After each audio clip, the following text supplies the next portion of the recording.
നമസ്കാരം. എല്ലാ പ്രേക്ഷകർക്കും സ്പോട്ട് ലൈവിലേക്ക് സ്വാഗതം. ഇന്നും വലിയ വാർത്തയാകുന്നത് കണ്ണൂരിൽ KSU പ്രതിഷേധത്തിൽ മന്ത്രി വീണ ജോർജിന് പരിക്കേറ്റ സംഭവം തന്നെയാണ്. വീണ ജോർജിന് പരിക്കേറ്റതിനെ ചൊല്ലി ഭരണ പ്രതിപക്ഷ പോര് മുറുകുകയാണ്.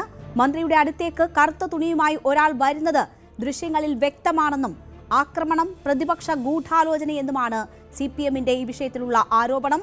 MV ഗോവിന്ദനും ഉൾപ്പെടെയുള്ളവർ ആ ആരോപണവും ശക്തമായി ഉന്നയിക്കുകയാണ്. പ്രതികരണം കേട്ടതിന് ശേഷം തിരിച്ചെത്താം. വിഭാഗം തന്നെയാണ് കണ്ണൂരിലെ ഔദ്യോഗിക പരിപാടി കഴിഞ്ഞ് തിരിച്ചു പോകുമ്പോൾ 3:15 ഇന്നലെ കടന്നാക്രമിക്കുന്നത്. ഒളിഞ്ഞിരുന്നിട്ടാണ്. അവിടെ ഒരു പരിപാടിയില്ല. റെയിൽവേ സ്റ്റേഷനിൽ വേറെ പരിപാടിയില്ലല്ലോ. റെയിൽവേ സ്റ്റേഷനിൽ തിരിച്ചു പോകുന്ന ഒരു പരിപാടി മാത്രമേ ഉള്ളൂ. വേറെ ഒരു കാര്യമില്ല. അവിടെ ആക്രമിക്കാൻ വേണ്ടിയുള്ള ബോധപൂർവമായ പ്രവർത്തനം നടത്തി എന്നുള്ളതാണ്.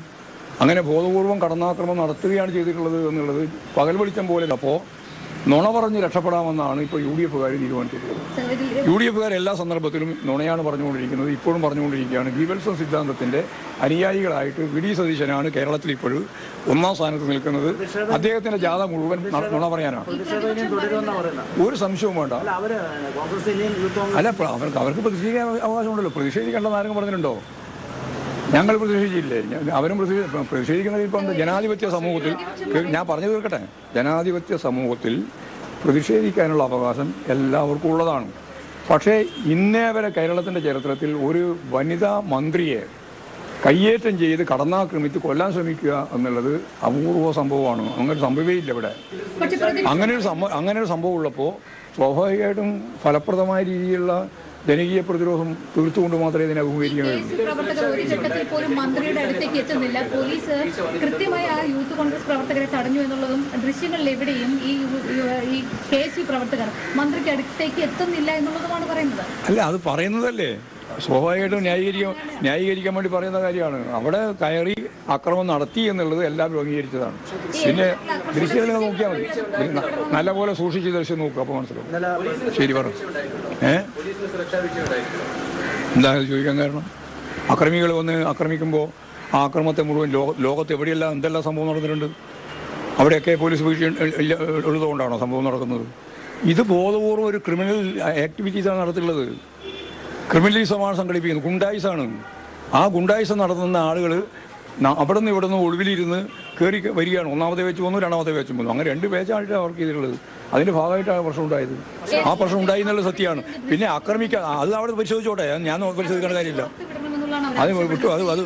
അത് ഒരു വെല്ലുവിളി വിളിക്കാനില്ല. വെല്ലുവിളിക്കാൻ അതായത് ദൃശ്യങ്ങൾ നമ്മളെന്തിനാണ് വരച്ചു വെക്കുന്നത്? എല്ലാവരും കണ്ടതാണല്ലോ. പകൽ വെളിച്ചം പോലെ ആക്രമിക്കുന്നതിന്റെ കാര്യം മുഴുവൻ ആളും കണ്ടതല്ലേ, മനസ്സിലാക്കിയല്ലേ? പിന്നെ അതിന്റെ നിങ്ങൾക്ക് വ്യക്തത ഉണ്ടാവില്ല. അത് ഞാനല്ലോ വ്യക്തത ഉണ്ടാക്കേണ്ടത്. അതവിടെ പരിശോധിക്കട്ടെ.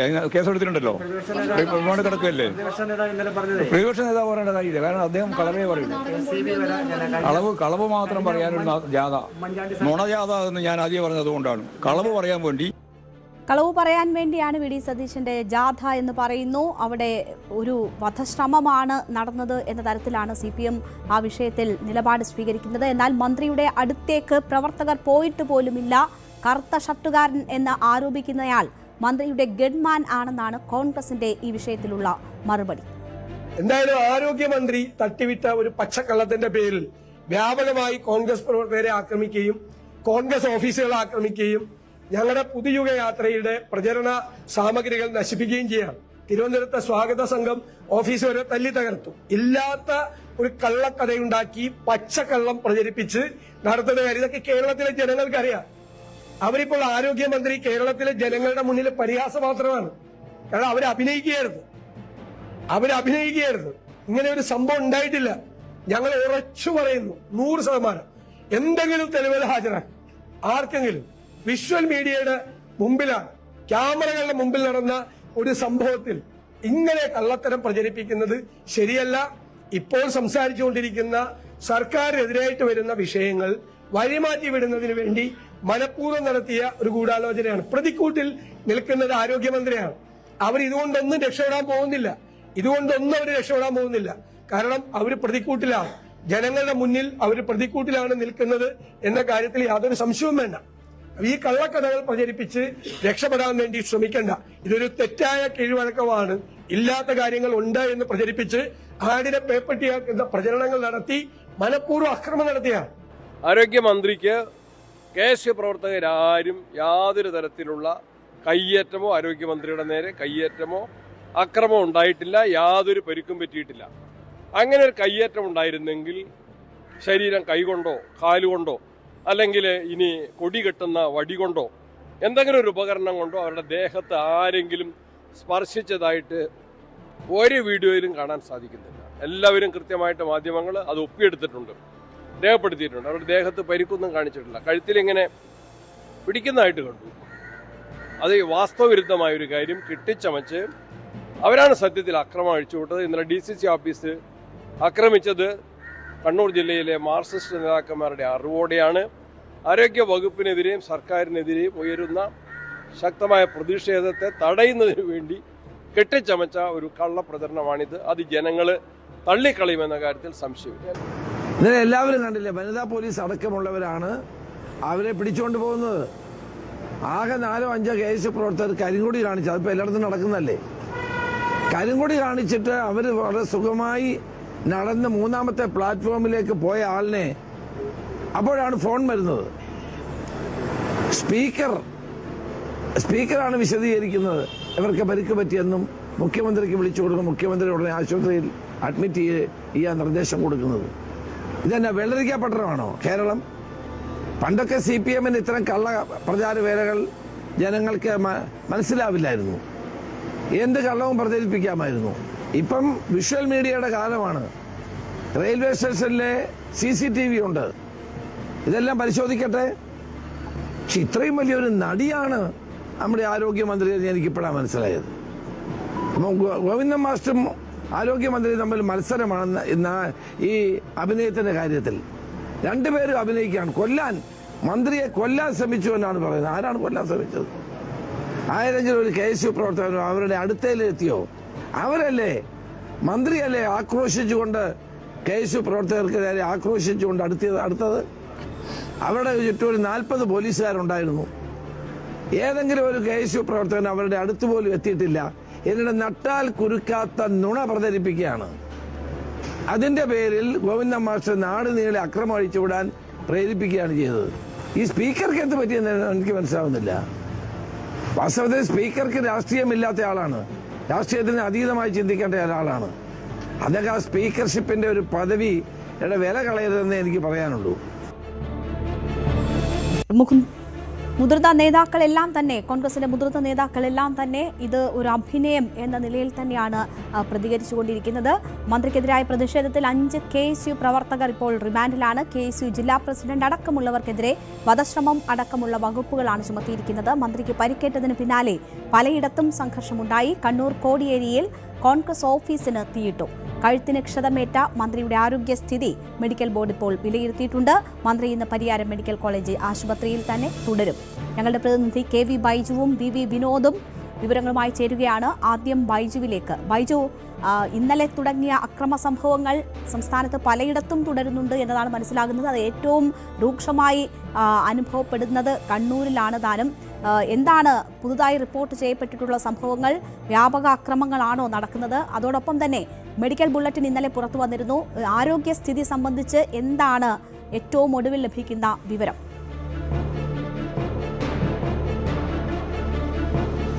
രേണുക, ഒട്ടനവധി സംഭവ വികാസങ്ങളാണ് മന്ത്രിയെ ആക്രമിച്ചതുമായി ബന്ധപ്പെട്ട് പിന്നീട് തുടരെ ഉണ്ടായത്. ഭരണ പ്രതിപക്ഷ അംഗങ്ങൾ തമ്മിൽ ആരോപണ പ്രത്യാരോപണങ്ങൾ ഉണ്ടാകുന്ന സാഹചര്യമുണ്ട്. ഇതിനെല്ലാം മുൻപ് രേണുക സൂചിപ്പിച്ചത് വളരെ പ്രധാനപ്പെട്ടതാണ്. ആരോഗ്യമന്ത്രിയുടെ ആരോഗ്യസ്ഥിതിയെ സംബന്ധിച്ച് മെഡിക്കൽ ബുള്ളറ്റിൻ ഇപ്പോൾ പുറത്തു വന്നിരിക്കുന്നു. അതായത് മന്ത്രിക്ക് ഗുരുതരമായ ആരോഗ്യ പ്രശ്നങ്ങളില്ല എന്നാണ് മെഡിക്കൽ ബുള്ളറ്റിൻ പറയുന്നത്. അപ്പോഴും കഴുത്തിന് പുറകിൽ വേദന ഉണ്ട്, അവിടെ ക്ഷതമുണ്ട് എന്ന തരത്തിലുള്ള ഒരു റിപ്പോർട്ട് കൂടി അതിൽ വരുന്നുണ്ട്. പക്ഷെ അത് ഏതെങ്കിലും തരത്തിൽ ഈ KSU പ്രവർത്തകർ ആക്രമിച്ചിട്ടാണോ എന്നതിന് ഇതുവരെയായി ഒരു സ്ഥിരീകരണമില്ല. മാത്രമല്ല, ഈ സംഭവത്തിൽ മന്ത്രി ഇന്നുകൂടി ആശുപത്രിയിൽ തുടരണമെന്നാണ് ഈ മെഡിക്കൽ ബുള്ളറ്റിനിൽ പറഞ്ഞത്. അതിനുശേഷം നാളെയായിരിക്കും പുതിയ മെഡിക്കൽ ബുള്ളറ്റിൻ ഇറക്കുകയും അതിനുശേഷം ഇനി തുടർ ചികിത്സയും മറ്റു കാര്യങ്ങളും സംബന്ധിച്ച ഒരു തീരുമാനമാവും. ഏതായാലും പരിയാരം മെഡിക്കൽ കോളേജിൽ മന്ത്രി ഇന്ന് തുടരും.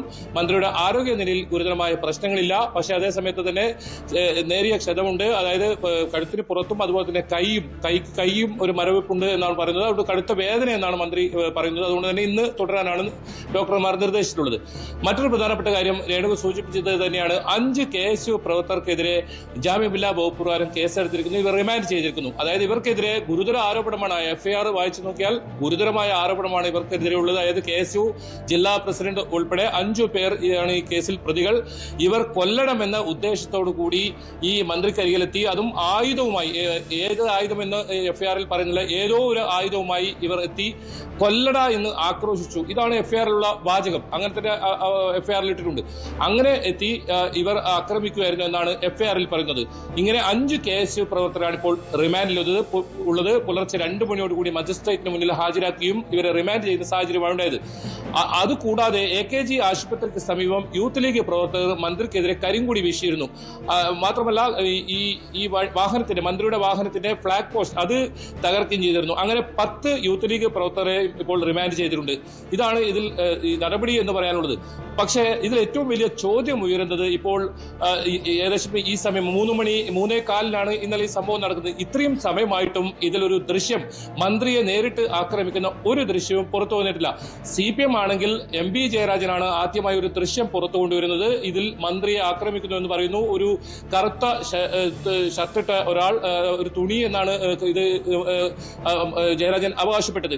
അങ്ങനെ ഒരാൾ തള്ളി മാറ്റുന്ന രീതിയിലുള്ള ഒരു ദൃശ്യമാണ് ജയരാജൻ പുറത്തു കൊണ്ടുവന്നത്. പക്ഷേ അത് പിന്നീട് അത് പൊളിയുന്ന സാഹചര്യമാണ്. കാരണം അത് ഗൺമാൻ ആയിരുന്നു, മന്ത്രിക്ക് തൊട്ടരികിലുണ്ടായിരുന്ന ഗൺമാൻ ആയിരുന്നു. ഗൺമാന്റെ പരാതിയിൽ കൂടിയാണ്, അഭിലാഷ് എന്ന് പറയുന്ന ഗൺമാന്റെ പരാതിയിൽ കൂടിയാണ് ഇപ്പോൾ കേസെടുത്തിട്ടുള്ളത്. അങ്ങനെ ഗൺമാൻ മന്ത്രിക്ക് സുരക്ഷാ വലയം തീർക്കുകയായിരുന്നു. അയാളുടെ ദൃശ്യങ്ങളായിരുന്നു അതെന്നാണ് ഏറ്റവും ഒടുവിലായി ഇപ്പോൾ പുറത്തു വന്ന വിവരം. ഏതായാലും കൃത്യമായൊരു ദൃശ്യം ഇതിൽ പുറത്തു വന്നിട്ടില്ല. ഇനിയിപ്പോൾ ഇതിൽ ഏറ്റവും പ്രധാനം ഈ റെയിൽവേ സ്റ്റേഷനിൽ സ്ഥാപിച്ച CCTV ക്യാമറകളാണ്. പക്ഷേ ആ ദൃശ്യങ്ങൾ ഇതുവരെ പോലീസിന് ലഭിച്ചിട്ടില്ല. ആ ദൃശ്യങ്ങൾ ലഭിക്കാനായി റെയിൽവേ പോലീസ് ഇപ്പോൾ പാലക്കാട് ഡിവിഷനിലേക്ക് അതാണ് ബൈജു ഏറ്റവും പ്രധാനപ്പെട്ട കാര്യം. കാരണം വധശ്രമം ഉൾപ്പെടെയുള്ള കേസുകൾ എടുത്തിട്ടുണ്ട്. അതേസമയം KSU പ്രവർത്തകർ ആരും അടുത്തേക്ക് വന്നിട്ടില്ല എന്ന് തന്നെ പറയുന്നു. ഇതുവരെ പുറത്തു വന്ന ദൃശ്യങ്ങളിലൊന്നും അത്തരം സംഭവങ്ങളുമില്ല. അപ്പോൾ ഏറ്റവും അടിസ്ഥാനപരമായി പരിശോധിക്കേണ്ടത് ഈ CCTV ദൃശ്യങ്ങളാണ് എന്നതാണ് അതിൽ നിന്ന് വ്യക്തമാകുന്നത്. അതിലൂടെ മാത്രമായിരിക്കും ഒരു വ്യക്തത ഇതുമായി ബന്ധപ്പെട്ട് ലഭിക്കുകയുള്ളൂ. പോലീസ് ഈ ദൃശ്യങ്ങൾ വാങ്ങിയിട്ടില്ല എങ്കിൽ പോലും അതിൽ പ്രാഥമിക പരിശോധനകൾ നടത്തിയിട്ടുണ്ടോ? അവിടെ എത്തി ദൃശ്യങ്ങൾ കണ്ടിട്ടാണോ പോലീസ് വധശ്രമം ഉൾപ്പെടെയുള്ള വകുപ്പുകൾ ചേർത്ത് കേസെടുത്തിട്ടുള്ളത്? ഇപ്പോൾ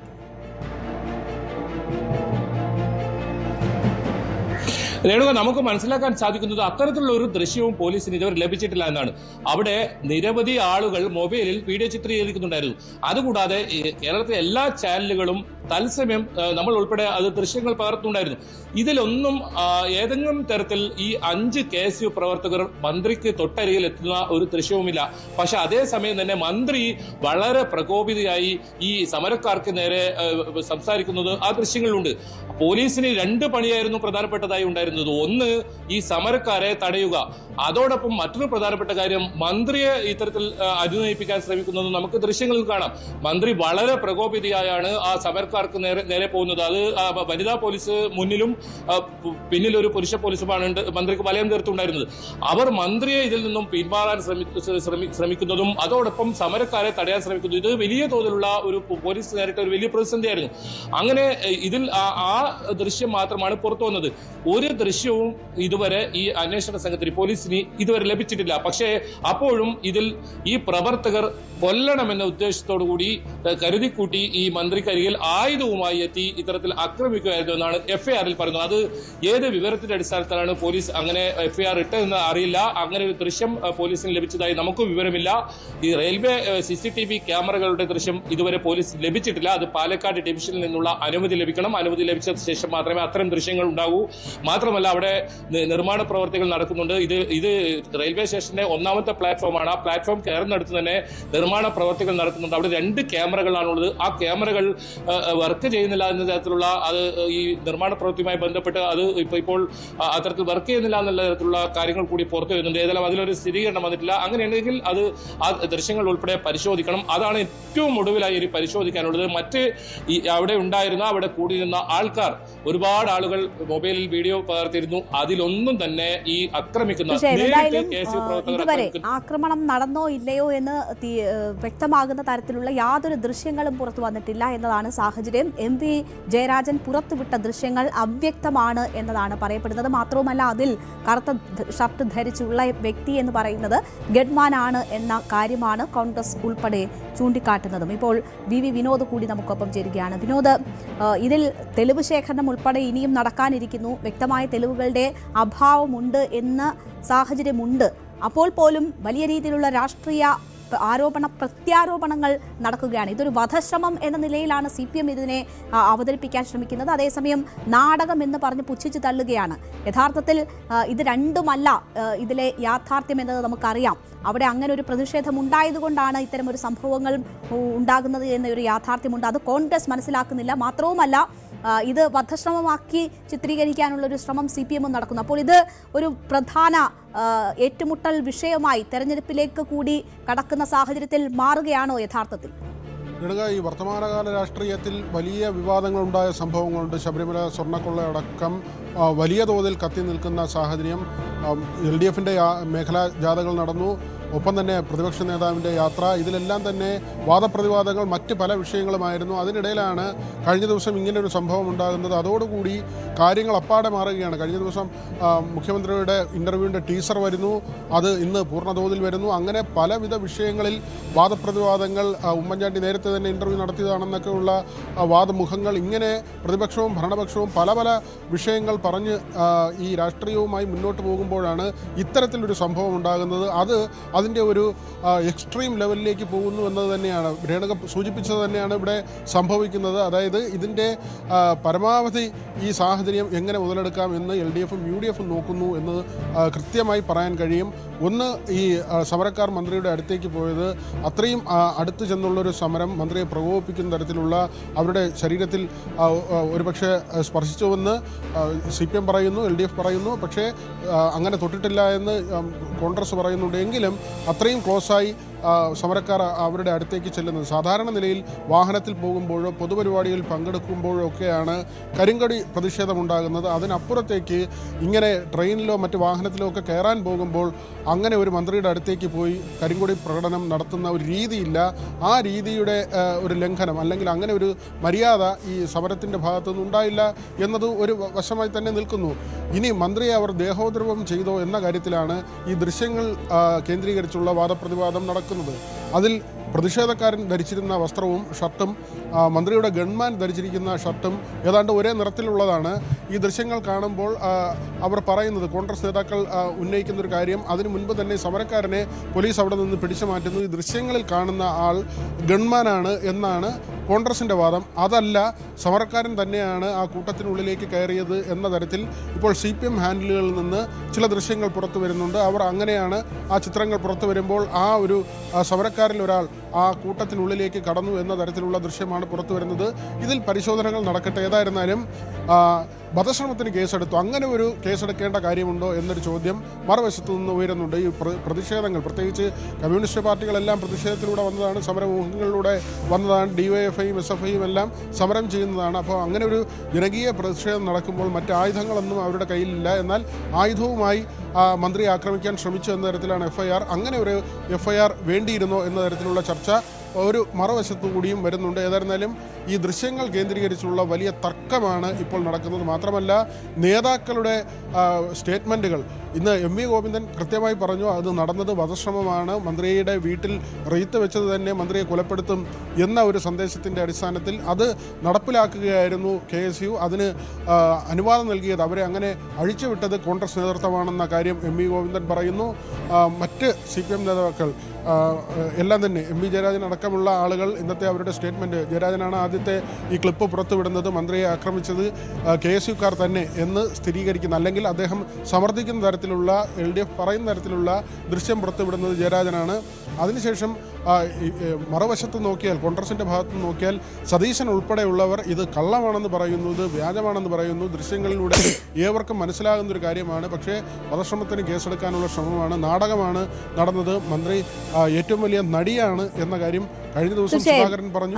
വനിതകളെ, രാഷ്ട്രീയത്തിൽ എത്തുന്ന വനിതകളെയൊക്കെ ഈ രീതിയിൽ അപമാനിക്കുകയും അപഹസിക്കുകയും ചെയ്യുന്ന തരത്തിലേക്ക് കോൺഗ്രസ് നേതൃത്വം മാറുന്നു എന്നത് വേണം നമ്മൾ കാണാൻ. രമേശ് ചെന്നിത്തലയെ പോലെ ഒരു വ്യക്തിയാണ് ഇന്ന് നടിയാണ് എന്നൊരു പ്രയോഗം നടത്തിയിരിക്കുന്ന എന്ന ഒരു സാഹചര്യം കൂടിയുണ്ട്. നമുക്ക് ഒരു പ്രതികരണം കൂടി കാണാം. ഈ നേതാക്കളെ കണ്ടാണല്ലോ യുവാക്കളായിട്ടുള്ള നേതാക്കളും വളർന്നു വരുന്നത്. ആരോഗ്യമന്ത്രിയെ ആക്രമിക്കുന്ന ദൃശ്യം പുറത്തുവിട്ടാൽ 1 ലക്ഷം രൂപ ഇനാം നൽകുമെന്നാണ് അബിൻ വർക്കി പ്രഖ്യാപിച്ചിരിക്കുന്നത്. വയനാട് ഭവന നിർമ്മാണ തറക്കല്ലിടൽ മുന്നിൽ കണ്ട് CPM കരുതിക്കുട്ടി ചില PR ഏജൻസികളുടെ സഹായത്തോടെ നടത്തിയ നാടകമാണ് ഇത് എന്നാണ് അബിൻ വർക്കി പറയുന്നത്. ആക്രമിച്ചാൽ തിരിച്ചടിക്കേണ്ടി വരുമെന്നും അബിൻ വർക്കി പറയും. ഞാൻ കേരളത്തിലെ DYFIക്കാരെ വെല്ലുവിളിക്കും, കേരളത്തിലെ CPMനെ വെല്ലുവിളിക്കും. മന്ത്രിയെ ആക്രമിക്കുന്ന ഏതെങ്കിലും KSUക്കാരൻ ആക്രമിക്കുന്ന ഏതെങ്കിലും ഒരു ചിത്രമോ വീഡിയോയോ പുറത്തുവിട്ടാൽ 1 ലക്ഷം രൂപ ഇനാം ഞങ്ങൾ പ്രഖ്യാപിക്കുക. 1 ലക്ഷം രൂപ ഇനാം. ഇപ്പോൾ ഉള്ള ഭരണവിരുദ്ധതയ്ക്കും ആരോഗ്യവകുപ്പിനെതിരായിട്ടുള്ള വലിയ പ്രചരണങ്ങൾക്കും തടയിടുവാൻ വേണ്ടി ഇന്നലെ നടത്തിയ ആ പൊറാട്ട് നാടകം ജനങ്ങളെല്ലാം തിരിച്ചറിഞ്ഞു എന്നുള്ളത് ഇന്നെല്ലാവർക്കും വ്യക്തമായിരിക്കുകയാണ്. ഇന്ന് ബഹുമാനപ്പെട്ട രാജ്യത്തിൻ്റെ പ്രതിപക്ഷ നേതാവ് ശ്രീ രാഹുൽ ഗാന്ധി കണ്ണൂരിൽ കർഷകരുമായി സംവദിക്കുകയും തുടർന്ന് വയനാട്ടിൽ കോൺഗ്രസിൻ്റെ ഭവന പദ്ധതിയുടെ തറക്കല്ലിടൽ കർമ്മവും നിർവഹിക്കാൻ പോവുകയാണ്. ഈ അവസരത്തിലാണ് CPM കരുതിക്കൂട്ടി ചില PR ഏജൻസികളുടെ നിർദ്ദേശപ്രകാരം ഇങ്ങനെയൊരു നാടകം കളിച്ചത് എന്നുള്ളതാണ് ഞങ്ങൾ വിശ്വസിക്കുന്നത്. നാടകം കളിച്ചു എന്ന ആരോപണം യൂത്ത് കോൺഗ്രസും ആവർത്തിക്കുന്നതാണ് നമ്മൾ കാണുന്നത്. അതേസമയം മന്ത്രിയെ 4 or 5 ഇടത്ത് ഇന്നലെ ഔദ്യോഗിക പരിപാടിക്ക് മന്ത്രി എത്തുന്നതിന് മുൻപ് അതിനുശേഷവും കരിങ്കൊടി കാണിച്ചതാണ്. അതിനുശേഷമാണ് റെയിൽവേ സ്റ്റേഷനിലും ഇത്തരമൊരു നീക്കം നടക്കുന്നത്. ആ പ്രതിഷേധം അത് കടന്നുപോയ പ്രതിഷേധമാണ്. അതിൻ്റെ ആവശ്യമുണ്ടോ എന്ന പലതരത്തിലുള്ള ചോദ്യങ്ങൾ നിലനിൽക്കുമ്പോഴാണ് അതിനെ എല്ലാ തരത്തിലും ന്യായീകരിച്ചുകൊണ്ട് ഇത് നാടകമാക്കിയും PR ഏജൻസിയുടെ പണിയാക്കിയും ചിത്രീകരിക്കാനുള്ള ശ്രമം കോൺഗ്രസ് ഇങ്ങനെ നടത്തിക്കൊണ്ടിരിക്കുന്നത് എന്നൊരു സാഹചര്യമുണ്ട്. VV വിനോദ് തുടരുന്നുണ്ട്. വിനോദ്, നോക്കൂ, ഇവിടെ നാടകമാണ്, PR ഏജൻസിയെ വെച്ച് തട്ടിക്കൂട്ടിയ പരിപാടി എന്ന് പറയുമ്പോൾ ഇവിടെ പ്രതിഷേധിക്കാനെത്തിയത് KSU പ്രവർത്തകരാണ് എന്ന ഒരു വലിയ യാഥാർത്ഥ്യമുണ്ടല്ലോ. മന്ത്രിയെ ഇതിനോടകം തന്നെ 5 തവണയിലധികം കരിങ്കൊടി കാണിച്ചതാണ്. ആ റെയിൽവേ സ്റ്റേഷനിലും അവർ നടന്നു പോകുമ്പോൾ അവിടെ അങ്ങനെ ഒരു സ്ഥലത്തും ആ പ്രതിഷേധത്തിൻ്റെ ആവശ്യമുണ്ടായിരുന്നോ എന്നുള്ളൊരു സ്വയം വിമർശനപരമായ പരിശോധന എന്തുകൊണ്ടാണ് കോൺഗ്രസ് നടത്താത്തത് എന്നൊരു വലിയ ചോദ്യം ഉയരുന്നില്ലേ?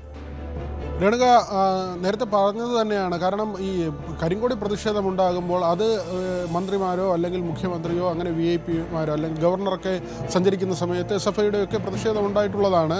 അത് കരിങ്കൊടി പ്രതിഷേധം എന്ന് പറയുന്നത് ഈ വാഹനത്തിൽ സഞ്ചരിക്കുമ്പോഴോ അല്ലെങ്കിൽ പൊതുപരിപാടിയിൽ അവർ വേദിയിലുള്ളപ്പോഴോ ഒക്കെയാണ് ഈ സദസ്സിൽ നിന്ന് ഇത്തരത്തിൽ കരിങ്കൊടി ഉയർത്തിക്കാട്ടുകയും അങ്ങനെയുള്ള പ്രതിഷേധങ്ങൾ ഉണ്ടാകുകയും ചെയ്തത്. പക്ഷേ ഇന്നലെ തീർത്തും വ്യത്യസ്തമായ രീതിയിലായിരുന്നു ഈ പ്രതിഷേധം. അത് ഒറ്റ വാക്കിൽ നമുക്ക് പറയാം, അത് ശരിയല്ലാത്തൊരു രീതിയാണ്. കാരണം ഒരാൾ നടന്നു വരുമ്പോൾ ആ വ്യക്തിയുടെ അടുത്തേക്ക് പോയി അവരെ പ്രകോപിപ്പിക്കുന്ന തരത്തിൽ അല്ലെങ്കിൽ അവർക്ക് മുന്നിൽ നിന്ന് അങ്ങനെ ഒരു കരിങ്കൊടി പ്രതിഷേധം കാണിക്കുക എന്നത് ആ സമര മാർഗത്തിന് തന്നെയുള്ള ഒരു അപമാനമാണ്. കാരണം അതൊരു പ്രതിഷേധ രീതിയാണ്, പ്രതിഷേധ മാർഗമാണ്.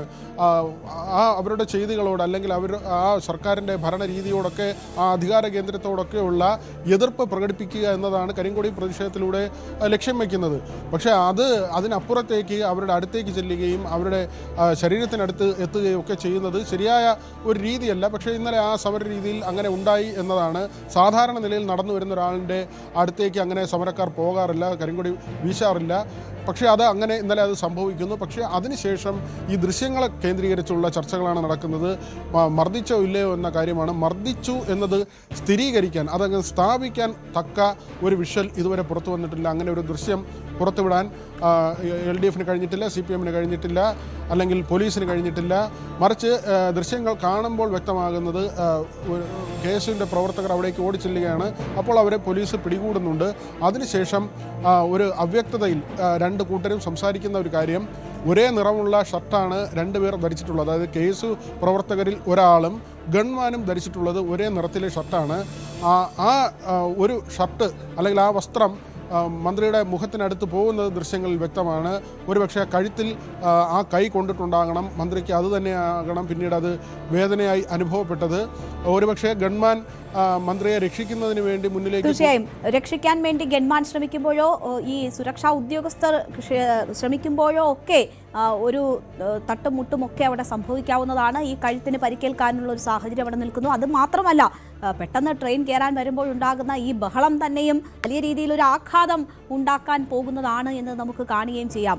കെ.വി. ബൈജു കൂടി തുടരുന്നുണ്ട്. ബൈജു, ഇതിൽ തുടർ പ്രതിഷേധങ്ങളുമായി മുന്നോട്ട് പോകാൻ തന്നെയാണോ CPM തയ്യാറെടുക്കുന്നത്? നമുക്കറിയാം, ഇപ്പോൾ ഈ അവസരത്തിൽ കിട്ടുന്ന യാതൊരു വിഷയവും ഒരു രാഷ്ട്രീയ പാർട്ടിയെ സംബന്ധിച്ചും അവർ വെറുതെ കളയില്ല എന്നൊരു സാഹചര്യം കൂടിയുണ്ട്. അത് എല്ലാ രാഷ്ട്രീയ പാർട്ടികളും ചെയ്യുന്നതാണ്. അപ്പോൾ വനിതാ മന്ത്രി അവരെ റെയിൽവേ സ്റ്റേഷനിൽ ഈ രീതിയിൽ കരിങ്കൊടി കാണിക്കുന്നു, അവർക്ക് പരിക്ക് പറ്റുന്ന ഒരു സാഹചര്യം എന്ന് പറയുമ്പോൾ അതിൽ മാക്സിമം പ്രതിഷേധം എന്നത് തന്നെയാണോ CPM ഇപ്പോൾ തീരുമാനിച്ചിരിക്കുന്നത്?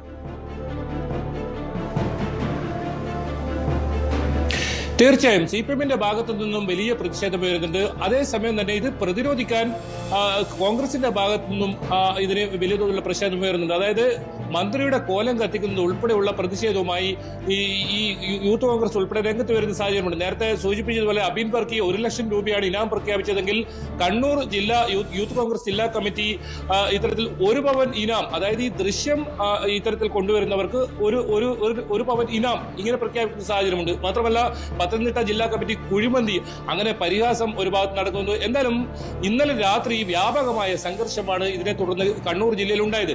കൊടിയേരിയിലുള്ള കോൺഗ്രസ് ഓഫീസ് ശരി, ഞാൻ ഇടപെടുകയാണ്.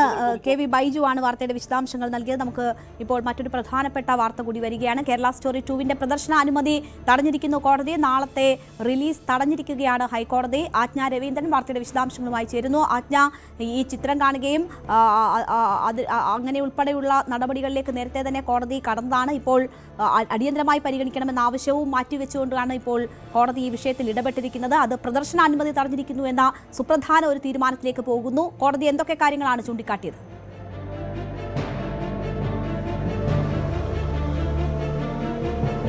രേണുക, പ്രധാനമായും നാളത്തെ റിലീസ് തടഞ്ഞുകൊണ്ടുള്ള ഉത്തരവാണ് ഹൈക്കോടതിയുടെ ഭാഗത്തു നിന്നുണ്ടായത്. ജസ്റ്റിസ് ബെച്ചസ് കുര്യൻ തോമസിന്റെ ഡിവിഷൻ സിംഗിൾ ബെഞ്ചിന്റേതാണ് വിധി.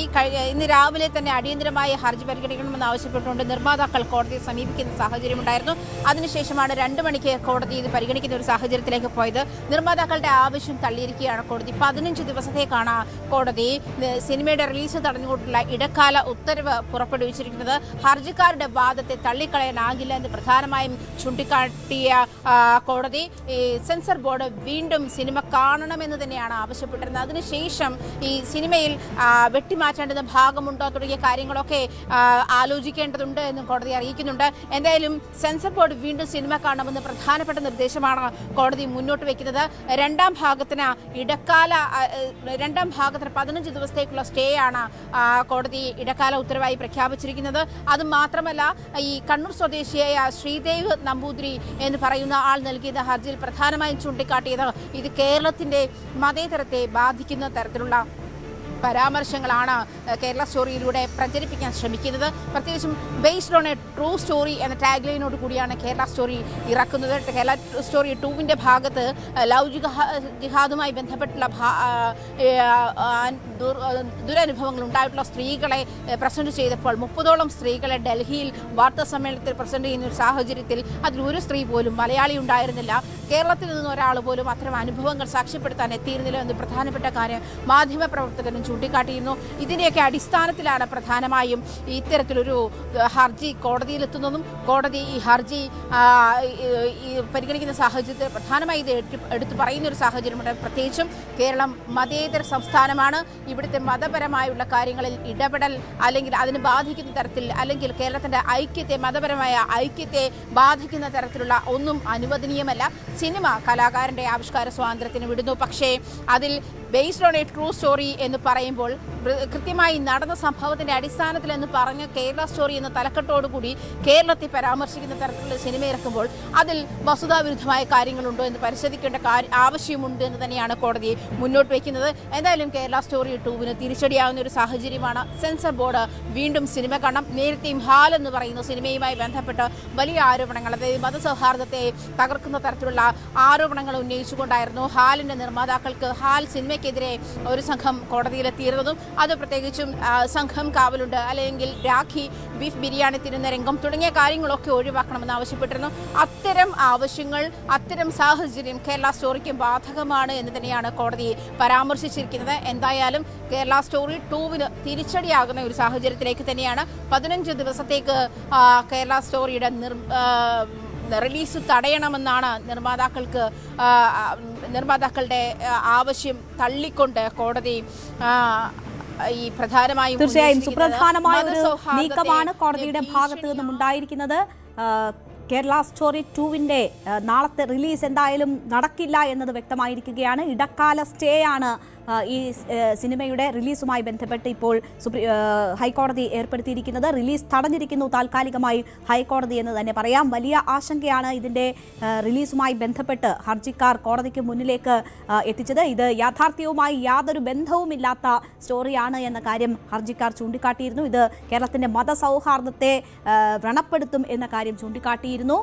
ഒപ്പം മറ്റ് ഇതുമായി ബന്ധപ്പെട്ടുള്ള ആശങ്കകളൊക്കെ കോടതിയുടെ മുന്നിൽ എത്തിക്കാൻ ഹർജിക്കാർ ശ്രമിച്ചിരുന്നു. ഇതിപ്പോൾ കോടതി ഹർജിക്കാരുടെ ആശങ്ക കേട്ടിരിക്കുന്നു, അത് മനസ്സിലാക്കിയിരിക്കുന്നു എന്ന് വേണം മനസ്സിലാക്കാൻ. മതസൗഹാർദ്ദത്തെ ബാധിച്ചേക്കാം എന്നൊരു നിരീക്ഷണം കോടതിയുടെ ഭാഗത്തു നിന്നും ഉണ്ടായിട്ടുണ്ട് എന്നത് വ്യക്തമാകുന്നു. കേരളത്തെ സംബന്ധിച്ച് യാതൊരു തരത്തിലും കേരളത്തിൻ്റെ യാഥാർത്ഥ്യങ്ങളുമായി ബന്ധമില്ലാത്ത സിനിമയാണ് കേരള സ്റ്റോറി 2 എന്നതും അത് based on A real story എന്ന് പറഞ്ഞുകൊണ്ട് റിലീസിന് വരുന്നത് കേരളത്തിനെ അപകീർത്തിപ്പെടുത്തുന്ന സാഹചര്യം ഉണ്ടാക്കും എന്നതുമൊക്കെയായിരുന്നു ഏറ്റവും പ്രധാനമായും ചൂണ്ടിക്കാണിക്കപ്പെട്ട കാര്യങ്ങൾ. ഇപ്പോൾ കോടതി ഹർജിക്കാർക്ക് അനുകൂലമായിട്ടുള്ള ഒരു നിലപാട് ഈ വിഷയവുമായി ബന്ധപ്പെട്ട് സ്വീകരിച്ചിരിക്കുന്നു എന്നതാണ്. ആജ്ഞ രവീന്ദ്രനിലേക്ക് ഒരിക്കൽ കൂടി. ആജ്ഞ, നോക്കൂ, ഇവിടെ ഹർജിക്കാർ ചൂണ്ടിക്കാട്ടിയിരുന്ന പ്രധാനപ്പെട്ട ആശങ്കകൾ അത് കോടതി മുഖവിലേക്ക് എടുത്തിരിക്കുന്നു എന്ന് വേണമോ മനസ്സിലാക്കാൻ? ആ ആശങ്കയിൽ കാര്യമുണ്ട് എന്ന് കോടതി മനസ്സിലാക്കിയിരിക്കുന്നു എന്ന് വേണമോ മനസ്സിലാക്കാൻ? ഇവിടെ മതസൗഹാർദ്ദത്തെ തകർക്കാം ഈ സിനിമ എന്ന നിലയിലേക്ക് തന്നെയാണോ കോടതി എത്തിയിട്ടുള്ളത്? തീർച്ചയായിട്ടും രേണുക, മതസൗഹാർദ്ദത്തെ ഒരു പക്ഷേ ഇത് സാരമായി ബാധിച്ചേക്കാമെന്നുള്ളത് ഒരു നിരീക്ഷണം കൂടി കോടതിയുടെ ഭാഗത്തു നിന്നുണ്ടാകുന്നു. പ്രത്യേകിച്ചും കോടതി ഈ സിനിമ കാണണമെന്ന് ആവശ്യപ്പെടുന്ന സാഹചര്യത്തിൽ നിർമ്മാതാക്കൾ നിശിതമായി അതിനെ എതിർക്കുന്ന ഒരു സാഹചര്യവും കോടതിയുടെ പ്രത്യേക അധികാരം, അതായത് സിനിമ കണ്ടു വിലയിരുത്താനുള്ള പ്രത്യേക അധികാരം വിനിയോഗിക്കരുതെന്ന് ആവശ്യപ്പെട്ട് നിർമ്മാതാക്കൾ ഹർജി നൽകുന്ന ഒരു സാഹചര്യമുണ്ടായിരുന്നു. അത്തരത്തിൽ നിർമ്മാതാക്കൾ സിനിമ കോടതി കാണുന്നത്, റിലീസിന് മുൻപ് കോടതി കാണുന്നതിൽ എതിർപ്പ് പ്രകടിപ്പിച്ചുകൊണ്ടായിരുന്നു നിർമ്മാതാക്കൾ കോടതിയിൽ സിനിമ കാണാൻ ഈ കോടതിയുടെ പ്രത്യേക അധികാരം ഉപയോഗിക്കരുതെന്ന് നിർമ്മാതാക്കൾ കോടതിയിൽ അപേക്ഷിച്ചിരുന്നു. ഈ ഒരു സാഹചര്യം കൂടിയാണ് നിർമ്മാതാക്കൾക്ക് പ്രധാനമായും തിരിച്ചടിയാകുന്ന ഒരു സാഹചര്യത്തിലേക്ക് പോയതെന്ന് വേണം പറയാൻ. പ്രത്യേകിച്ചും മതസൗഹാർദ്ദത്തെ, കേരളത്തിൻ്റെ മതസൗഹാർദ്ദത്തെ തച്ചുടയ്ക്കുന്ന ഒരു തരത്തിലേക്ക് ഈ സിനിമയുടെ കണ്ടന്റ് ഉള്ളടക്കം നീളുമോ എന്നുള്ള ആശങ്കയാണ് പ്രധാനമായും ഹർജിക്കാർ. ഇതിൽ ആജ്ഞ, ഇന്ന് ഈ നിർമ്മാതാക്കൾ കോടതിയിൽ ആവശ്യപ്പെട്ടിരുന്നത് ഈ ഹർജി വളരെ വേഗം തന്നെ പരിശോധിക്കണം, പരിഗണിക്കണം.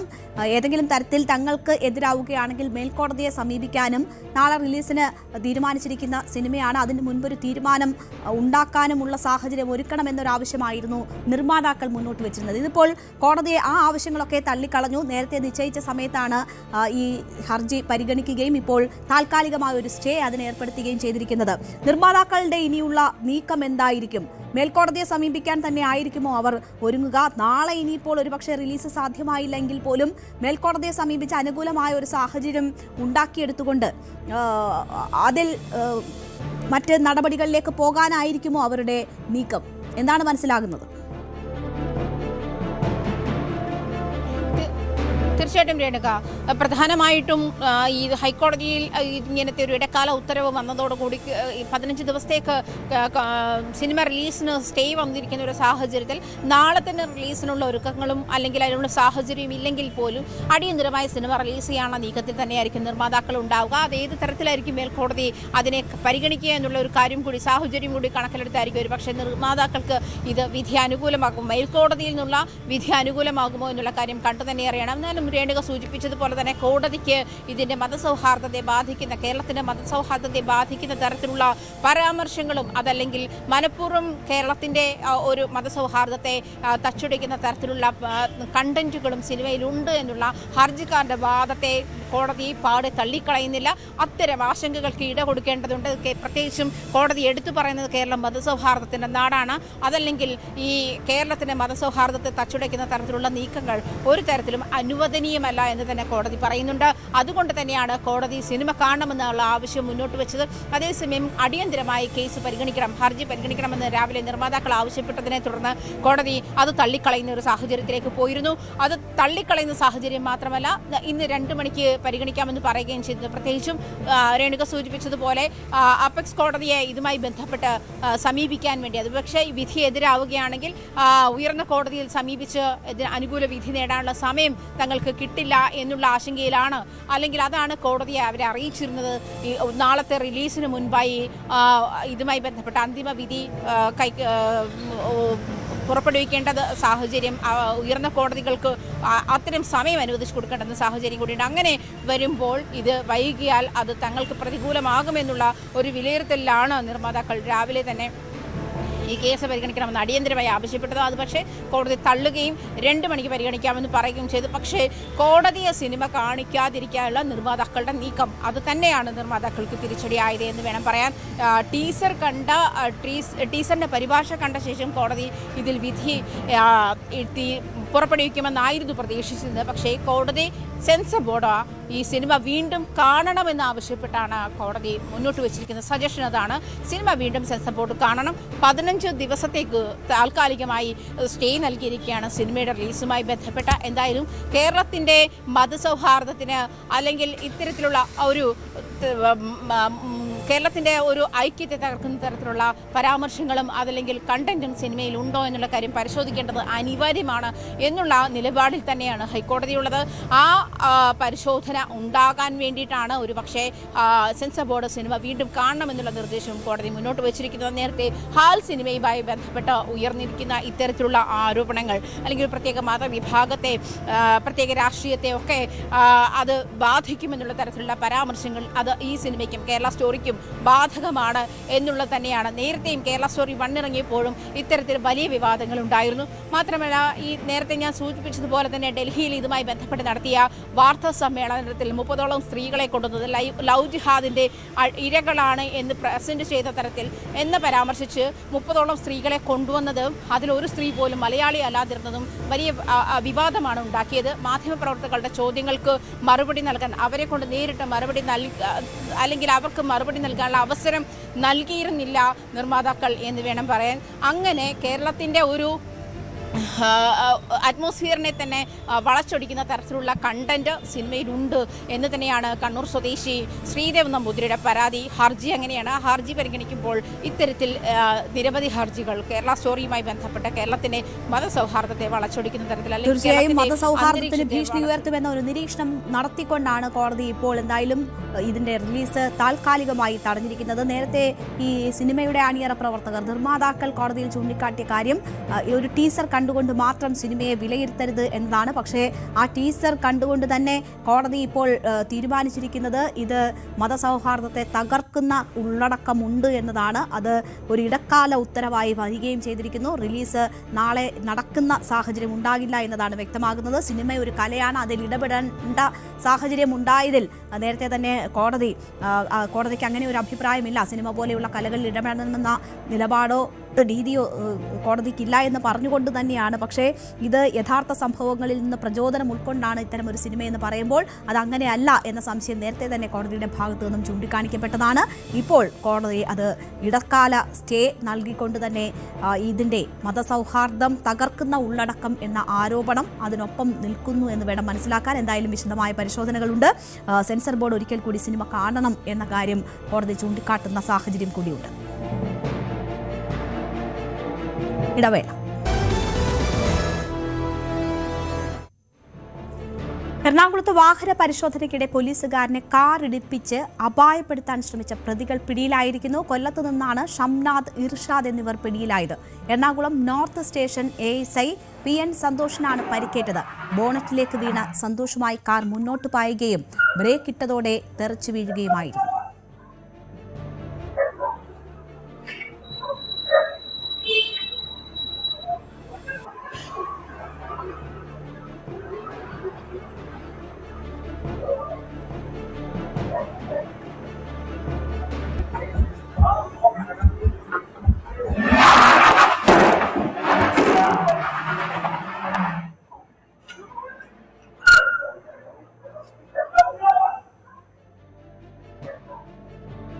നവമി ദിനേശ് ഉണ്ട് വാർത്തയുടെ വിശദാംശങ്ങളുമായി. നവമി, ഈ ബോണറ്റിലേക്ക് ASI വീണിട്ടും അതുമായി ഏതാണ്ട് കുറച്ച് ദൂരം ഈ വാഹനം ഓടിക്കുകയും പിന്നീട് ബ്രേക്ക് ഇടുമ്പോഴാണ് അദ്ദേഹം തെറിച്ച് വീഴുകയും ഒക്കെ ചെയ്തത്.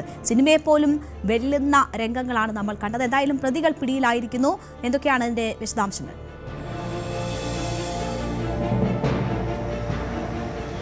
രണിക, എന്നാലും വളരെ ഭയപ്പെടുത്തുന്ന ദൃശ്യങ്ങൾ തന്നെയാണ്. അമിത വേഗതയിലാണ് ആ വാഹനം പോയത്. ആദ്യം ഒന്ന് സ്ലോ ചെയ്ത് പിന്നീട് പോലീസ് കൈ കാണിച്ച് അതിലേക്ക് ഈ വാഹനത്തിന്റെ അടുത്തേക്ക് വരുന്നത് കണ്ടാണ് ഇവർ വീണ്ടും വാഹനം വേഗത്തിൽ ഓടിച്ചുകൊണ്ട് പോയത്. ASI ബോണറ്റിലേക്ക് വീഴുകയും പിന്നീട് ഒരു 220 മീറ്ററോളം അദ്ദേഹത്തെ കൊണ്ട് ആ വാഹനം പോയി. പിന്നീട് അദ്ദേഹം തെറിച്ചു വീഴുകയായിരുന്നു. കൈക്കും കാലിനുമൊക്കെ പരിക്കേറ്റിട്ടുണ്ട്. എറണാകുളം ജനറൽ ആശുപത്രിയിൽ ചികിത്സയിലാണ്.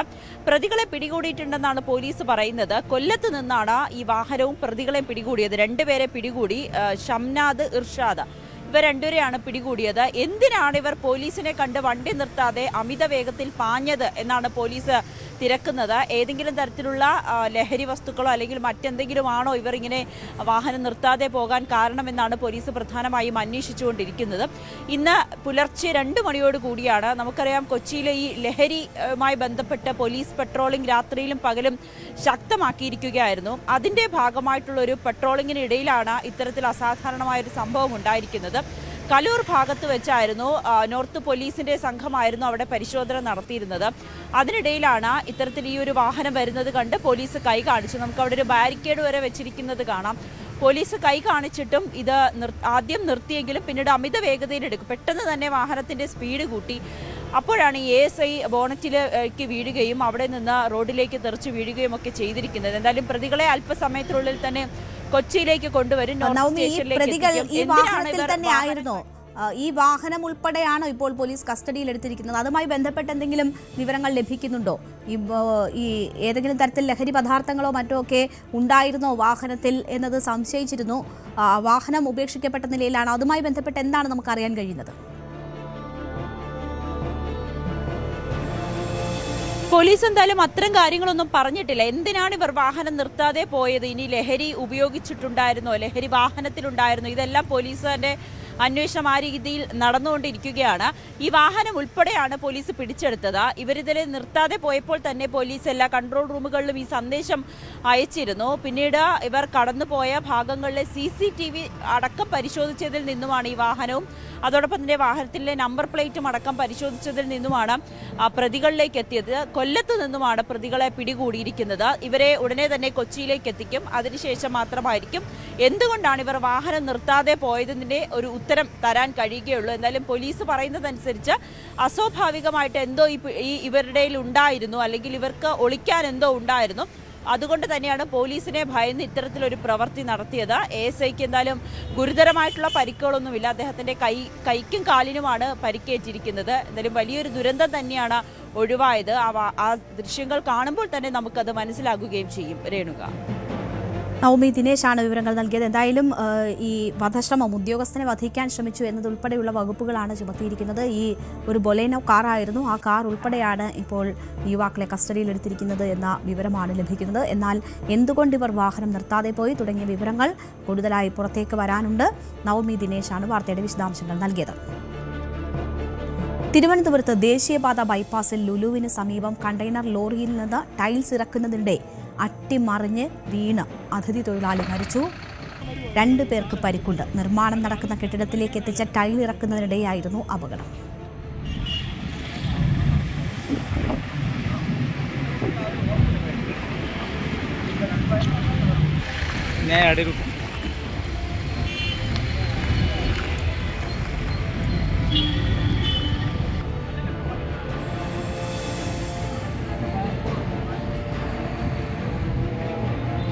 ഡാൻ കുര്യനുണ്ട് വാർത്തയുടെ വിശദാംശങ്ങളുമായി. ഡാൻ, ഞാൻ ഓഫീസിലേക്ക് വരുന്ന സമയത്താണ് ഈ അപകടം അവിടെ നടന്നതെന്ന് മനസ്സിലാക്കുന്നു. വലിയ ആൾക്കൂട്ടമുണ്ടായിരുന്നു. ക്രെയിൻ എത്തിച്ച് ഈ ടൈല് പൊക്കാനുള്ള ശ്രമമാണ് അപ്പോൾ നടന്നത്. എന്താണ് നമുക്ക് ഏറ്റവും ഒടുവിൽ ലഭിക്കുന്ന വിവരം? ഈ ഒരു മരണം സംഭവിച്ചിരിക്കുന്നു എന്ന വിവരമുണ്ട്. പരിക്കേറ്റവരുടെ ആരോഗ്യനില സംബന്ധിച്ചൊക്കെ എന്താണ് ലഭ്യമാകുന്ന വിവരം? ഉച്ചയ്ക്ക് 12 മണിയോടെയാണ് ലുലു മാളിന് എതിർവശത്ത് നിർമ്മാണം പുരോഗമിക്കുന്ന ഒരു കെട്ടിടത്തിലേക്ക് ഇറക്കാനായി കണ്ടെയ്നറിൽ മാർബിളിൽ എത്തിച്ചത്. അത് കണ്ടെയ്നറിൽ നിന്ന് ഇറക്കുന്നതിനിടയിലാണ് അതിന്റെ ഒരു വശത്ത് നിന്ന് ഭാരം ഏറിയ ഒരു വശത്ത് നിന്ന് വലിയൊരു മാർബിൾ പൊട്ടി ഈ 3 തൊഴിലാളികളുടെ ദേഹത്തേക്ക് പതിച്ചത്. ഉടൻ തന്നെ ഇവരെ അവിടെ പുറത്തെടുക്കാനുള്ള നീക്കം നടത്തിയെങ്കിലും ശേഷിച്ചോടുകൂടി ഈ 3 പേരുടെയും ശരീരത്തിലേക്ക് പൊട്ടി വീഴുകയായിരുന്നു. തുടർന്ന് ഉടൻ അഗ്നിശമന ഓഡിയോയിൽ അല്പം വ്യക്തത കുറവുണ്ട്. ഡാനിനെ ഒന്ന് കൂടി ശ്രമിക്കാം. എന്തായാലും ഉച്ചയ്ക്ക് 12 മണിയോടുകൂടിയാണ് ഈ സംഭവം ഉണ്ടായത്. ദേശീയപാത ബൈപ്പാസിൽ ലുലുമാളിന് സമീപമാണ് ഈ നിർമ്മാണം നടന്നുകൊണ്ടിരുന്ന കെട്ടിടം. അവിടെ കണ്ടെയ്നറിൽ ടൈൽ എത്തിക്കുകയായിരുന്നു. ആ കണ്ടെയ്നറിൽ ലോറിയിൽ നിന്ന് ടൈൽസ് ഇറക്കുന്നതിനിടെയാണ് അപകടമുണ്ടായത്. അട്ടിയായി വെച്ചിരിക്കുന്ന ടൈൽസ് ഇറക്കിയപ്പോൾ ഇത് മറിഞ്ഞ് അതിഥി തൊഴിലാളികൾക്ക് മുകളിലേക്ക് പതിക്കുകയായിരുന്നു. ഒരു അതിഥി തൊഴിലാളിയുടെ മരണം സ്ഥിരീകരിച്ചിരിക്കുന്നു. 2 പേർക്ക് പരിക്കേറ്റിട്ടുണ്ട് എന്നതാണ് വിവരം. നിർമ്മാണം നടക്കുന്ന കെട്ടിടത്തിലേക്ക് എത്തിച്ച ടൈൽ ഇറക്കുന്നതിനിടെയാണ് ഈ അപകടം ഉണ്ടായത്.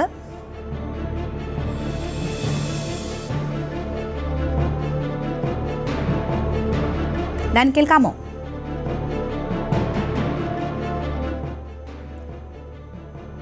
ഡാൻ, കേൾക്കാമോ? തിരുവനന്തപുരം കഴക്കൂട്ടത്ത് ലുലു മാളിന് എതിർവശത്തായിട്ട് ദാരുണമായ ഒരു അപകടത്തിൽ 32 വയസ്സുള്ള ഒരു യുവാവിന് ജീവൻ നഷ്ടമായിരിക്കുകയാണ്. ടൈൽസ് ഇറക്കുന്നതിനിടെ ഉണ്ടായ അപകടത്തിലാണ് 3 പേർക്ക് പരിക്കേറ്റിരിക്കുന്നത്. അതിൽ ഒരാൾ മരണപ്പെട്ടിരിക്കുന്നു. പരിക്കേറ്റ മറ്റ് 2 പേരെ മെഡിക്കൽ കോളേജ് ആശുപത്രിയിലേക്ക് മാറ്റിയിരിക്കുകയാണ്. ഈ മാർബിൾ ഫലകങ്ങൾ അതിൽ നിന്ന് പുറത്തേക്ക്, ഈ കണ്ടെയ്നറിൽ നിന്ന് പുറത്തേക്ക് ഇറക്കുന്നതിനിടയിലുണ്ടായ അപകടത്തിലാണ് ഈ ഒരാൾക്ക് ജീവൻ നഷ്ടമാകുന്ന സാഹചര്യം ഉണ്ടായിരിക്കുന്നത്. മറ്റ് 2 പേർക്ക് വലിയ തരത്തിൽ ശരീരത്തിൽ മുറിവുകൾ ഏറ്റിരിക്കുന്നുവെന്ന വിവരങ്ങളാണ് ലഭിക്കുന്നത്. ഈ സംഭവത്തിന് ദൃക്സാക്ഷിയായ ഈ നിർമ്മാണം നടക്കുന്ന സ്ഥലത്തെ ഒരു കോൺട്രാക്ടർ എന്നോടൊപ്പം ചെയ്ത് എന്താണ് സംഭവിച്ചതെന്ന് വെച്ചാൽ ഒരു 12 മണിയോടുകൂടി കണ്ടെയ്നർ സ്റ്റോക്ക് ഇവിടെ എത്തിയായിരുന്നു. അപ്പോൾ എത്തി യൂണിയൻകാരെ അറിയിച്ചു. യൂണിയൻകാർ വന്നപ്പോഴത്തേക്ക് അവരെ കൊണ്ട് ഇറക്കാൻ പറ്റില്ലെന്നല്ല, അവർക്ക് ഒത്തിരി വർക്കുള്ളതുകൊണ്ട് അവർ പുറത്തുനിന്ന് ആളെ വെച്ച് ഇറക്കിക്കോളാൻ പറഞ്ഞു. അങ്ങനെ ഇവിടെ നമ്മളെ മൈജിയുടെ മേളിൽ കൺസ്ട്രക്ഷൻ നടക്കുന്നുണ്ട്. അപ്പോൾ അവർ സ്ഥിരമായിട്ട് ലോഡ് ഇറക്കുന്ന കൂട്ടരാണ്, ഈ നോർത്ത് ഇന്ത്യൻ സ്വദേശികളാണ്.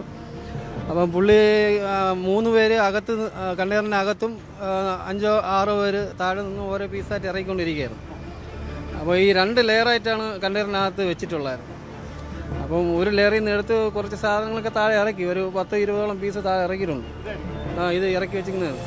ഇത് ഇറക്കിയതിന് ശേഷം ബേക്കിൽ നിന്ന് ഫ്രണ്ടിൽ നിന്നൊരു ലെയർ ഇന്ന് ഒരു അട്ടി മറിഞ്ഞ് പുള്ളിയിലെ പുറത്തൂടെ വരികയാണ്. അപ്പോൾ 2 സൈഡിലും ഒരാൾ നടുക്കായിപ്പോയി. ഈ നടുക്കായി പോയ ആളാണ് മരണപ്പെട്ടത്. അപ്പോൾ ബാക്കി 2 പേരും ഈ കണ്ടെയ്നറിനകത്ത് വെച്ച് തന്നെയാണ് അപകടം. കണ്ടെയ്നറിനകത്ത് വെച്ചാണ് അപകടം. മറ്റേ അന്നേരം തന്നെ നിങ്ങൾ രക്ഷാപ്രവർത്തനം നടത്തുകയും ഫയർഫോഴ്സും പോലീസും എത്തി രക്ഷാപ്രവർത്തനം നടത്തുകയും 2 പേരെ ജീവൻ രക്ഷിക്കാനും പറ്റി. ഒരാളെ മരണപ്പെട്ടത്, നടക്കുന്ന ആളാണ് മരണപ്പെട്ടത്. അത്തരത്തിലാണ് സംഭവം. പശ്ചിമബംഗാൾ സ്വദേശിയായ അഭിലിത് ബർമൻ എന്ന 32 വയസ്സുകാരനാണ് ജീവൻ നഷ്ടമായിരിക്കുന്ന ഈ അപകടത്തിൽ.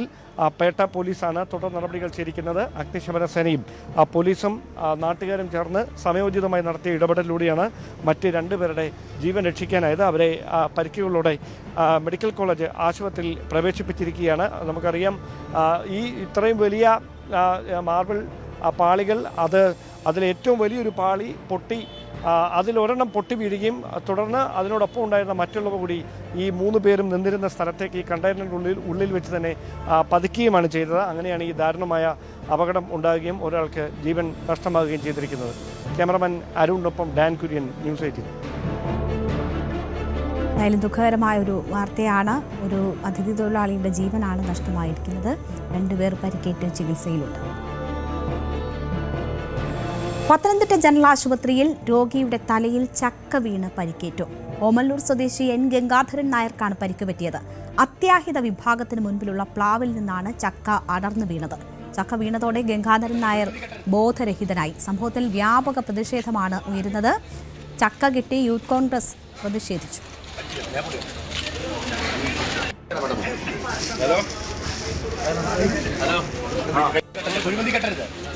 ഇന്നലെ നടന്നൊരു പൊറോട്ട് നാടകം ഇവിടുത്തെ കേരള ജനതയും മാധ്യമപ്രവർത്തകരും എല്ലാം കണ്ടതാണ്. പക്ഷേ ഇന്ന് രാവിലെ ഒരു പാവപ്പെട്ട രോഗി ഇവിടെ ചികിത്സ തേടി ഈ ആരോഗ്യവകുപ്പ്, ഈ ജനറൽ ആശുപത്രി, മന്ത്രിയുടെ സ്വന്തം മണ്ഡലമായ ജനറൽ ആശുപത്രിയിൽ ഒരു രോഗി ചികിത്സ തേടി വന്ന രോഗിയുടെ മുകളിൽ ചക്ക വീണു. ചക്ക വീണപ്പോൾ അധികൃതർ പറയുന്നത് യാതൊരുവിധ കുഴപ്പവുമില്ലെന്നാണ്. എന്നാൽ ഇന്നലെ KSU പ്രവർത്തകർ അടുത്തുപോലും എത്താതെ പോലും ആരോഗ്യവകുപ്പ് മന്ത്രി പറഞ്ഞത് പെടലി ഒടിച്ചു, കൈ പിടിച്ചു തിരിച്ചു, അവർ ICUവിലാണ്. സാധാരണ ജനങ്ങൾക്കൊരു നീതി, ആരോഗ്യമന്ത്രിക്ക് വേറൊരു നീതി. ഇതെന്ത് നീതി സർക്കാരെ എന്ന് ചോദിച്ചുകൊണ്ടുള്ള പ്രതീക്ഷാത്മക സമരവുമായിട്ടാണ് ഞങ്ങളിവിടെ ചക്ക കെട്ടി തൂക്കിയിട്ട് ഹെൽമറ്റുമായി ഇവിടെ വരുന്ന ആരോഗ്യവകുപ്പ് ജീവനക്കാർക്കുൾപ്പെടെ ഇവിടുത്തെ രോഗികൾക്കുൾപ്പെടെ സൗജന്യമായി ഹെൽമറ്റ് കൊടുക്കും. കാരണം ഈ ബിൽഡിങ്ങിൽ നിന്ന് വല്ല ബിൽഡിംഗ് വേസ്റ്റ് മെറ്റീരിയൽസോ ഈ ചക്കയോ പ്ലാവോ ഇത് വല്ല പൊട്ടി വീണ് കഴിഞ്ഞാൽ പണ്ട് കോട്ടയത്ത് നടന്ന പോലെ ഈ ബിൽഡിങ്ങിനടിക്ക് ആളില്ല, അല്ലെങ്കിൽ ഇതിൻ്റെ അടിയിൽ ആളില്ലെന്ന് പറഞ്ഞ് ഇവർ കൈയൊഴിയും. അതുകൊണ്ട് ഞങ്ങൾ പ്രതീകാത്മക ഒരു സമരമായി ഹെൽമറ്റുമായി വന്നത്. കൂടാതെ മന്ത്രിയുടെ വ്യാജ വീഡിയോ തെളിയിക്കുകയാണെങ്കിൽ യൂത്ത് കോൺഗ്രസ് സൗജന്യമായി കുഴിമന്തി വാഗ്ദാനം ചെയ്തുകൊണ്ടുള്ള സമരവുമാണ് ഇവിടെ നടത്തിയത്.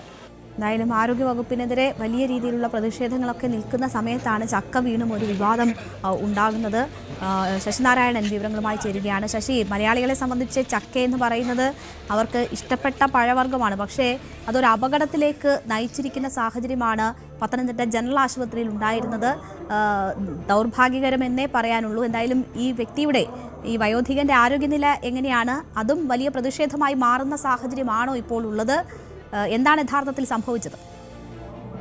രേണുക, പത്തനംതിട്ട ഓമല്ലൂർ സ്വദേശിയായ ഗംഗാധരൻ നായർക്കാണ് ഈ ചക്ക വീണ് പരിക്കേറ്റത്. എന്തായാലും ഇന്നലെ വൈകിട്ട് ആശുപത്രിയിൽ മരുന്ന് വാങ്ങാൻ എത്തിയിരുന്നു ഗംഗാധരൻ നായർ. തുടർന്ന് അതിനുശേഷമാണ് ഗംഗാധരൻ നായർ ആശുപത്രിയിൽ നിന്ന് മരുന്ന് വാങ്ങി പുറത്തേക്ക് ഇറങ്ങുന്ന സമയത്താണ് ഇത്തരത്തില് ഒരു അപകടം ഉണ്ടായത്. ഇറങ്ങുന്ന സമയത്ത് ആശുപത്രിയുടെ മുന്നിൽ നിന്ന ഈ പ്ലാവിൽ നിന്നാണ് ഈ ചക്ക അദ്ദേഹത്തിന്റെ തലയിലേക്ക് വീണത്. എന്തായാലും ആ സമയത്ത് തന്നെ ഗംഗാധരൻ ബോധം കെടുകയും ചെയ്തു. തുടർന്ന് ആശുപത്രിയിൽ എത്തിക്കുകയും CT സ്കാൻ അടക്കം എടുക്കുകയും ചെയ്തു. പക്ഷേ ഗുരുതരമായ ഒരു അവസ്ഥയൊന്നും തന്നെ ഇല്ലെന്നാണ് പറയുന്നത്. പക്ഷേ ബോധരഹിതനായിരുന്നു. എന്തായാലും അതുകൊണ്ട് തന്നെ ഒബ്സർവേഷനിലേക്ക് ഗംഗാധരനെ മാറ്റുകയും ചെയ്തു. ഇപ്പോഴും ആ ഗംഗാധരൻ പത്തനംതിട്ട ജില്ലാ ആശുപത്രി ചികിത്സയിലാണ്. പക്ഷേ ഇതിൽ പ്രതിഷേധിച്ചുകൊണ്ടാണ് യൂത്ത് കോൺഗ്രസിന്റെ നേതൃത്വത്തിൽ വലിയൊരു പ്രതിഷേധമുണ്ടായി. ഈ പ്ലാവിൽ ഈ ചക്ക കെട്ടി, പ്രതീകാത്മകമായി ചക്ക കെട്ടിക്കൊണ്ടാണ് യൂത്ത് കോൺഗ്രസ് പ്രവർത്തകർ ജനറൽ ആശുപത്രി എത്തിയതിനു ശേഷം ചക്ക കെട്ടിയാണ് പ്രതിഷേധിച്ചത്. ഒപ്പം മന്ത്രി വ്യാജ വീഡിയോ നിർമ്മിച്ചാണ് പുറത്തിറക്കിയത് എന്നുള്ള രീതിയിലുള്ള പ്രചരണത്തിന്റെ ഭാഗമായി അത് തെളിയിക്കുന്നതിന് ആരെങ്കിലും ഉണ്ടെങ്കിൽ അവർക്ക് ഈ പ്ലാവിൽ ഇനിയും ചക്കയുണ്ടോ? ഭാഗമായിട്ടും ആരും മുറിച്ചു മാറ്റാത്തതിനെ തുടർന്നായിരിക്കുമല്ലോ ഇത് ഇങ്ങനെ അടർന്ന് വീഴുന്ന സാഹചര്യം ഉണ്ടായത്. അതിൽ തുടർ നടപടികൾ ഉണ്ടോ ഇപ്പോൾ? രേണുക, ഈ പ്ലാവ് ഈ ഹോസ്പിറ്റലിന്റെ ഫ്രണ്ട് മുൻവശത്താണ് നിൽക്കുന്നത്. എന്തായാലും അതിൽ ചക്ക ഉണ്ട്, 2-3 ചക്കകളൊക്കെ ഉള്ളൂ. സ്വാഭാവികമായിട്ട് അത് ടെൻഡർ കൊടുത്ത് അത് മാറ്റുകയാണ് ചെയ്യുന്നത്. പക്ഷേ ഇപ്രാവശ്യം സെക്യൂരിറ്റിക്കാർ തന്നെ ചില ചക്കകളൊക്കെ പറിച്ചു മാറ്റിയെങ്കിലും മുകൾ ഭാഗത്തുള്ള ചക്കയാണ് ഇത്തരത്തിൽ ഈ ആശുപത്രിയിലേക്ക് മരുന്ന് വാങ്ങാൻ വന്ന ഗംഗാധരൻ നായരുടെ തലയിലേക്ക് വീണത്. എന്തായാലും അതിനുള്ള നടപടികൾ സ്വീകരിക്കുമെന്നും ഇപ്പോൾ ആശുപത്രി സൂപ്രണ്ട് പറഞ്ഞിട്ടുണ്ട്. എന്തായാലും ഇതുമായി ബന്ധപ്പെട്ടൊരു വലിയ പ്രതിഷേധം നിലവിൽ ഈ കണ്ണൂരിലെ KSUവിന്റെ അക്രമവുമായി ബന്ധപ്പെട്ട ഒരു പ്രതിഷേധം കൂടി ഈ ചക്ക സമരത്തിലുണ്ട് എന്നുള്ളതാണ് നമുക്ക് മനസ്സിലാക്കാൻ കഴിയുന്നത്. ആശുപത്രിയുടെ അടക്കം വികസന പ്രവർത്തനങ്ങൾ ഇപ്പോഴും നടന്നിട്ടില്ല. അതെല്ലാം മന്ത്രി കെട്ടിച്ചമയ്ക്കുന്ന കഥയാണെന്ന് വരുത്തി തീർക്കുന്ന തരത്തിലാണ് ഇപ്പോൾ യൂത്ത് കോൺഗ്രസിന്റെ പ്രതിഷേധം ഉണ്ടായിരിക്കുന്നത്. അതിന്റെ അടിസ്ഥാനത്തിലാണ് വലിയൊരു പ്രതിഷേധം. ആശുപത്രിയിൽ എത്തി ഈ പ്ലാവിലേക്ക് പ്രതീകാത്മകമായി ചക്കയുടെ പടം ഉള്ള ചക്ക കെട്ടിയതിനു ശേഷം ഒപ്പം തലയിൽ ഹെൽമെറ്റ് വെച്ച് ഏത് നിമിഷവും തകർന്നു വീഴുന്ന ഒരു ആശുപത്രിയാണെന്ന് ഉള്ള ആരോപണമാണ് യൂത്ത് കോൺഗ്രസ് പ്രവർത്തകർ ആരോപിക്കുന്നത്. അതുകൊണ്ട് തന്നെ ഹെൽമെറ്റ് വെച്ചാണ് ഈ പ്രവർത്തകർ എത്തിയത്. പിന്നീട് ഈ ചക്ക ഈ പ്ലാവിൽ തന്നെ കെട്ടിയതിനു ശേഷമാണ് പ്രതിഷേധം രേഖപ്പെടുത്തിയത്. ഒപ്പം ഈ വ്യാജ വീഡിയോ, അതായത് മന്ത്രി ആക്രമിച്ചെന്നുള്ള വീഡിയോ തെളിയിക്കാൻ കഴിയുമെങ്കിൽ അവർക്ക് കുഴിമന്തി ഉൾപ്പെടെയുള്ള സാധനങ്ങളുമായിട്ടാണ് യൂത്ത് കോൺഗ്രസ് പത്തനംതിട്ടയിൽ എത്തി പ്രതിഷേധിച്ചത്. രേണുക, ശരി, എന്തായാലും ആരോഗ്യമന്ത്രിക്കെതിരെ വലിയ പ്രതിഷേധം നടക്കുമ്പോൾ പത്തനംതിട്ട ജില്ലയിൽ തന്നെ ഒരു ഹോസ്പിറ്റൽ മുറ്റത്ത് പ്ലാവിൽ നിന്ന് ചക്ക വീണ് ഒരു വയോധികന് പരിക്കേൽക്കുന്ന സംഭവമുണ്ടായി. അതുകൊണ്ട് തന്നെ അതിൽ വലിയ വ്യാപകമായ പ്രതിഷേധവും ഉയരുകയാണ്. നമുക്കറിയാം, നമ്മുടെ വീടുകളിലൊക്കെ വേണമെങ്കിലും ഇത്തരം സംഭവങ്ങൾ ഉണ്ടാകാം. പക്ഷേ ഒരു പൊതുവിടത്തിൽ ചികിത്സയ്ക്കായി എത്തിയ വ്യക്തിക്ക് അത് സംഭവിക്കുമ്പോൾ അതിൽ അനാസ്ഥയുണ്ടെങ്കിൽ അത് മാറ്റേണ്ടതാണ്. അവിടെ ചക്ക പാകമായിട്ടുണ്ടെങ്കിൽ അത് മുറിച്ചു മാറ്റാനുള്ള നടപടികൾ ഉണ്ടാകേണ്ടതാണ്. ഇപ്പോൾ എന്തായാലും ഈ സാഹചര്യത്തിൽ അത് വലിയ പ്രതിഷേധത്തിലേക്ക് നീങ്ങുന്ന ഒരു ഘട്ടം കൂടിയാണ്. മലപ്പുറത്തേക്കാണ് ഇനി. മലപ്പുറം എടയൂരിൽ വയോധികനെ കാണാനില്ലെന്ന് പരാതി. എടയൂർ സ്വദേശി പോക്കറിനെയാണ് ഇന്നലെ ഉച്ച മുതൽ കാണാതായത്. എടയൂരിലെ ചേറുകുളത്ത് പോക്കറിന്റെ ചെരുപ്പ് കണ്ടെത്തി. 6 വയസ്സുള്ള പോക്കർ